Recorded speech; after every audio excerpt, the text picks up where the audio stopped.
The amount of people that we speak to, the amount of people that jump into coaching, the amount of businesses out there probably have no plan in place. You're relying on the symptoms of problems in your business to make you make more changes. Yeah. So you're reacting to things rather than being proactive. If you wait until you're overly busy or you wait until you've got no work, it's not like you can instantly change that. It's going to could take a couple of weeks, could take a couple of months to turn things around and fix that kind of issue. Welcome to the UpScale Business Coaching Podcast. Today we're talking about roadmaps and how they help people's businesses. The importance of the roadmap is, having a proactive plan in place and trying to, and I guess just like analyze the history of the data that you've got, like know about the seasonal changes that happen within construction industry. Understand that if I'm doing more lead gen, that's going to produce more work. So I'm probably going to need more people to help assist with that in a certain period. And how can we be prepared for that? And I guess it would be hard for someone to build their own roadmap if they've never seen a trade business scaled. Yeah. But we've done it so many times, Yeah. we can be quite accurate with what you need to do when. Yeah. And so when you do that with a member, what's the process of building a roadmap? Number one is to fully understand where you're at today. Team size, the type of work that you're doing, average job value, number of leads that are coming through, how many of those leads you're actually converting into actual jobs. There's a lot of data there that we can kind of collect to really understand what's happening today, the systems that you have in place. Then the next step is unpacking their goals. And 90% of people that come in don't really know what their goal is. So we have to try and help unpack what that goal looks like. And I think we don't always necessarily have like a financial goal or a business goal in place. It's not like, I want to be doing, $2, $3, $4 million a year, or I want a team of 10 people. Some guys do. So with the people that struggle a little bit more, it's like, well, what's your personal goal? And it could be, I want a better work-life balance. Yep. Or I want to take the kids around Europe for a month. Yep. And as soon as you can establish what that driver is for them, they might want to buy a boat. Do you know what I mean? Whatever that is, we can reverse engineer what that looks like. Yep. And it sounds like intimidating, that goal of in 12 months, all those hires you just mentioned and all those systems to build it. But it's super achievable and it keeps you motivated, right? It keeps you accountable and it keeps you motivated to be working towards that thing that you really want. Like you want your team size to be X and you want your turnover to be X so that you can have that trip to Europe and be off the tools. That's what I hear a lot. Yeah. People want to be off the tools, but they don't understand where their team size needs to be at that. And so we can make that really clear and then we can make that really achievable as well. Because so many of our members have done this, right? Yeah. And we know, like everyone's different. Every business is different. Yeah. But the steps and the things that we need to have in place on that roadmap are the same, right? Oh, 100%. So what are the things that we build out in the roadmap? What are there's like these different things that we're Well, look, obviously the four kind of, I guess, key areas that you need to think about in that roadmap and for any business really is obviously leads and work that are coming through. So your sales, and that could be, there's multiple things there to kind of measure, right? You want to track how many leads you're coming through from your marketing resources, whether it be from face-to-face or flyers or whatever. And then also the conversions, how many leads you get through, but how many are you converting into jobs? Because obviously to grow and scale a business, to increase your revenue, you need more leads, you need more jobs. Yep. And you need to work out, okay, well, if my conversion's at 50%, and at the moment I get 100 leads coming through and I'm doing 50 jobs at that 100 leads, well, if I want to double my business, then to get to that point, you need 200 leads coming through so you can convert that to 100 jobs, right? Very simple maths. There's other ways to kind of think about the way you can manipulate that as well. Is like in that leads and then that sales component, it's also average job value. Yep. There's more than one way to skin a cat here. If you're doing a lot of real estate work, your average job value is probably low. It's probably $200, $300, $400 per job. If you start doing project work, all of a sudden your average job value could jump up to 5, 10, 15 grand per job.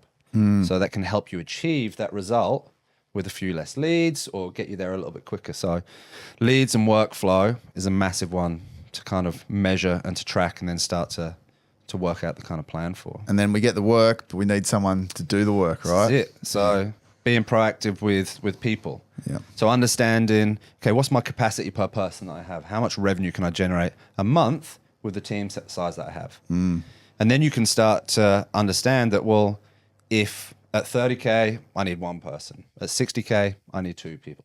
You know, at 90K, I need three people. And it just really helps you start to be proactive that knowing once you start to hit certain revenue targets and revenue markers, well, now I need to think about hiring. And remember that lag of hiring, right? Like we spoke about before about these lags. It's about being proactive then. It's like, well, if I continue to grow this way, if I continue to build the leads and increase the lead gen, well, I'm going to hit this 90K target in, you know, the next 6 weeks. Well, I probably need to get an ad out there now and try and find that person, right? Totally. And I sat in this week in a what we call a rates calculator session with one of our accounting coaches. Yeah. Because obviously you guys as the coaches are building these roadmaps for our clients, but then there's the numbers side of this that runs alongside of it, which is so critical. Yeah.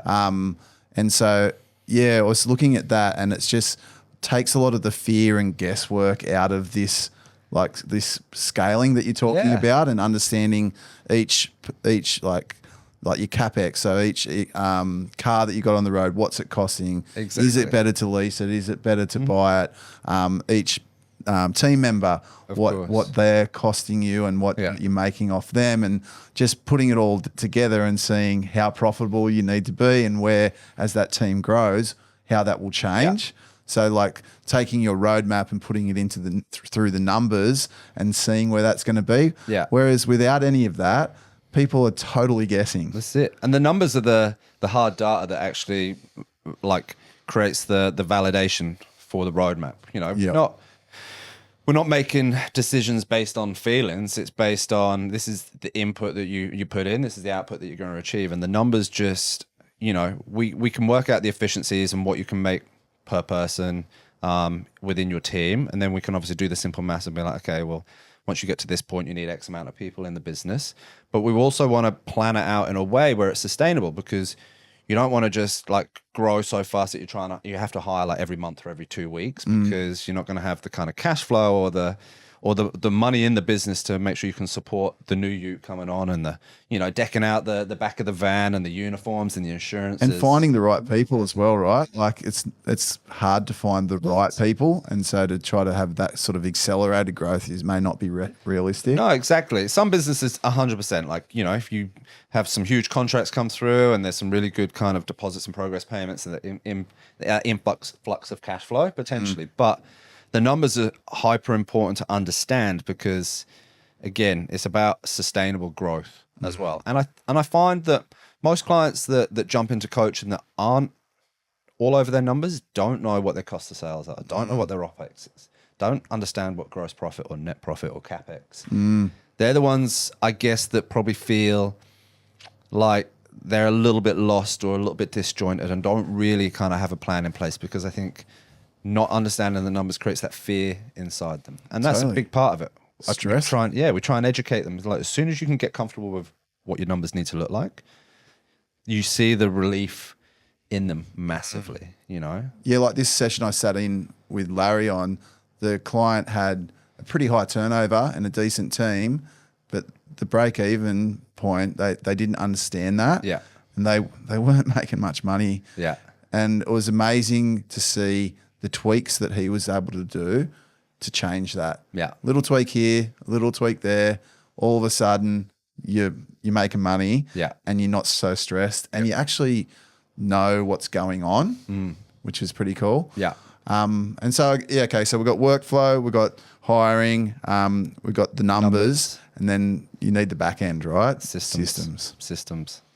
There's a lot of talk around systems. So many people come in, I need systems. I've got no systems in my business. And everybody needs them to kind of create some consistency within there and really start to, you know, create some good workflows and transparency. And, you know, all of these things is going to kind of help you grow. But there's certain stages of that growth where certain systems are needed. And you can't always front load it and just think, I'll just throw every system at this and the business naturally going to go. They're always going to need tweaking. So it's through that kind of roadmap we strategically pick certain points where it's like systems need to be kind of finalized or tweaked or improved at each stage of growth, depending on on kind of what. And with that plan, once again, you can be proactive about it and go, okay, we're going to need this. It needs to be up to this standard by the time we get to here. So we start working on it back here, little bit by little bit, 100%. and then we're ready for that, rather than getting to a point of total chaos and going, oh shit, we should have been working on systems for the last 6 months. This is it. And you're always continually working on systems, but like as an example,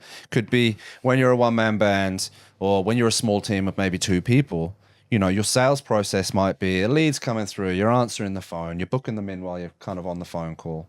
And it's kind of easy to deal with when you have, you know, only maybe 50 or 100 leads coming through in a month. But then when you think, well, in 6 months' time, I need to double that, right? I'm going to have 200 leads coming through. So what parts of that can we automate? Could it be, you know, an automated text message service, a nurture sequence that follows up on these quotes? You know, what are those automations that we can kind of build into that sales process? It's going to make our job easier, but also make it scalable. Yep.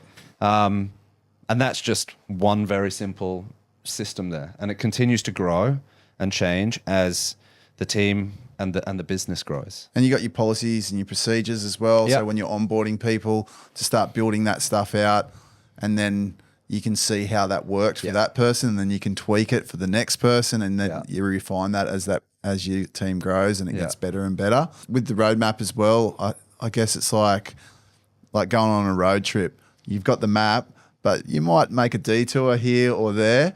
That happens with clients, I'm guessing, that sometimes they grow faster than they thought they were going to. Sometimes they run into problems that are unforeseen, and so it's adaptable. Yeah, you can have a plan. You can have all the intentions in the world, right? But a fire can cause any sorts of damage anywhere along that line. But the roadmap does help keep you accountable to the point where it'll bring you back to what your original vision was, what you're actually trying to achieve, and help you make those right decisions. Is this the right decision for me to make to produce this outcome that we've put a plan in place for? Like you said, sometimes an opportunity might come through and accelerate things a little bit more.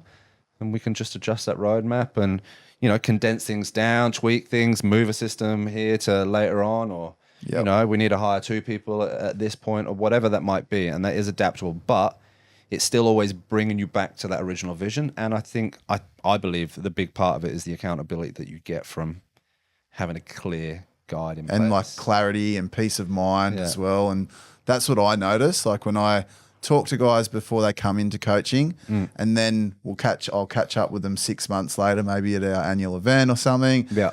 They just seem like they've got a lot more clarity around where they're going. They seem less stressed, even though maybe their business is a lot bigger. Yeah. They're less stressed about it because they know where they are and where they're going and how they're going to get there. They know the actions to achieve an outcome. They know that by increasing lead gen or by improving conversions is going to increase the amount of jobs that we do, which is going to, you know, build the revenue, and then I'm going to have to build the team to support all of that. And, you know, as soon as you understand that equation and you've kind of got that in your brain, like, again, you're limitless. Yeah. Let's just keep going and going and going. So many people we see come in with an idea, I just want to be off the tools, I want 4 or 5 billables. And then within a couple of years, they built a business of 30 people. Yeah. Because it's, I just keep growing. I'm just going to keep using this same equation and just keep doing it, you know? And I feel like as well with our members, they see each other doing it. Yeah. So they know it's possible. It's not like if you're out there on your own, you're building a business and you're winging it and you're trying to do it by yourself. You're like, oh, is that a stretch goal? Is that a realistic goal? What's my next step? Yeah. But when you're seeing other guys a little bit further down the track than you doing this, you kind of understand that it's achievable. Yeah. Yeah, totally. Yeah, it's like it is having, like, you know, especially within the coaching game and the community and, you know, being surrounded by those kind of people, it's like having that good co-pilot, having that wingman kind of with you and seeing what's kind of possible. But what I do really like about, and I was thinking about the kind of whole Google Maps kind of scenario sometimes, right? If you do deviate from that plan, like how it's always still going to reroute you to get back to your original goal, right? Your original end destination. What were you looking to achieve? But I think, and something again we wanted to stress on was just making sure that, like, we think about these big goals, but like make sure you break them down into bite-sized chunks, because it can be overwhelming to think, I need to hire 4 people in 12 months. Yeah. What does that really look like? Well, month 1, it means increase your lead gen, all right? Maybe add another 10 people that you need to reach out to per week. And then if you get an extra 1 client per week over the next 4 weeks, that's going to increase that workflow. So goal number 1 is increase your lead gen, get more jobs through, you know? Yep. And as soon as you start to break it down into those small little achievable kind of targets, then it just starts, that snowball effect starts to really kind of kick in. Yep. It's too overwhelming to think about this $10 million target or this, 4 billables in that place. And yeah, just hold yourself accountable. And so I guess then we look at, you got 2 guys, one guy's winging it, one guy's got a bit of help and a roadmap. Yeah. Obviously the guy who's got the roadmap is going to get there quicker, but also probably more efficiently. That's why he's going to get there quicker. More profitably, definitely, because of the efficiencies, and then definitely less stress. And so there's that talk of like chaos tax that this guy's paying. Yeah. He's reactive to everything. He's going to get there, but he's not going to be making as much money. He's going to be way more stressed, and he's going to maybe do things twice or work harder than he needs to. Yeah, probably make a lot more mistakes, right? And just, burning himself out and causing a lot of dramas within the business. Yeah, it's like we've said a few times, right? That relief, that kind of release from the chaos that you get from having a bit of a plan in place, it's a game changer. Yeah, I've for any business. So many guys that I speak to are like, "Oh yeah, I had 6 guys and then it all fell over. Yeah, but this time I want to do it properly." Yeah, and so they've learnt the hard way that you need to have a plan and you need to have some support to do it without ripping all your hair out and losing your relationships and all that sort of stuff. Yeah. Look, that's how we all start businesses as tradies. It's like you're good at your trade and then you end up doing a couple of cashes for people. Then next thing you know, I was like, oh, actually, I could probably, get paid for this. And a couple more people contact you. And next thing you know, you're employing people without really knowing what to do. And you just fall into it and you're just reacting to what's happening. And it's a natural progression for a lot of tradies, right? Yeah. It's never too late to kind of grab it though and bring it back in and think about what that goal is and what you want to achieve out of this and to gain some control over it, I guess. Yeah, so I guess if you're out there and you're listening to this and you want to have a chat and you want to see if we can help you to get a bit of direction and build a roadmap that's going to work for your business and your goals, we'd love to have a chat and see if we can help. Yeah, 100%. Awesome. Cheers, Dave. Thank you. Good chat, mate. Till next time. Bye-bye. Bye-bye.